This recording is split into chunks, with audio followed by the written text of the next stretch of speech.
Сендер жұмыстан кейін қайда барасыңдар? Саған не жоқ? Вечеринкаға не болыпты? Мен де барайын. Ой, сен шегосың ғой. Ну не, Микки Маус киіп алғансың. Ну ладно, тогда ну ладно, мен сені әдемі қылып, тойский киім кигізіп, вечеринкаға апарамын. Мынандай кимейді ғой.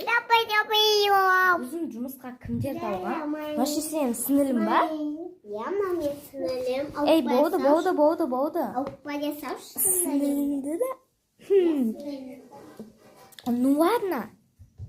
Ой, жұмыс бітті, кеттік болды, қыздар. Жоқ, неше көйлегімді киіп алып. Я, кеттік енді. Жүріңдер, машинаға отырыңдар, жүр. Торговый центрға барып, нормальный көйлек аламыз. Отыр, екеулерің. Отырыңдар. Тез отыршы. Махи, отыр. Не киіп алғансыңдар? Все, келдік ме? Что-то ойнай. Ну ладно, все, мен айдап бастаймын. Кичи, өзің кто ты такой, так мне говорить? Жеттік. Келдік торговый центрға. Кеттік, дайындалындырам. Мынау екеуін шешіп кисей, шабан ұқсамайды. Қыс емес қазір? Емес.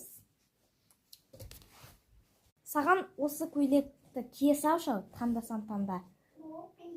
Бірақ мен нормальный вечеринкаға әдемі крутой сияқты барсаңдар, сендер не, қайда бар жатсыңдар вообще? Наны кимейсің, бір тойға бар жатқандай бір. Мен саған әдемі осы жерге дейін көйлек тауып берем. Батеке, қандай күшті көйлек.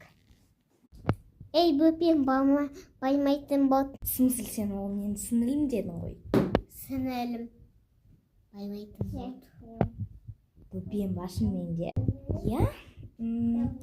Мақұл. Міне, мен стилім. Мынау менің стилім. Нормально ма? Нормально. Шашын тарап жіберейік. Енді бірдей макияж жасау керек. Прическа, көйлегіміз, стиліміз барлығы да. Күшті макияж шықты. Бергеш макияжын көрсетіп жіберші. Вечеринкаға келдік. Мен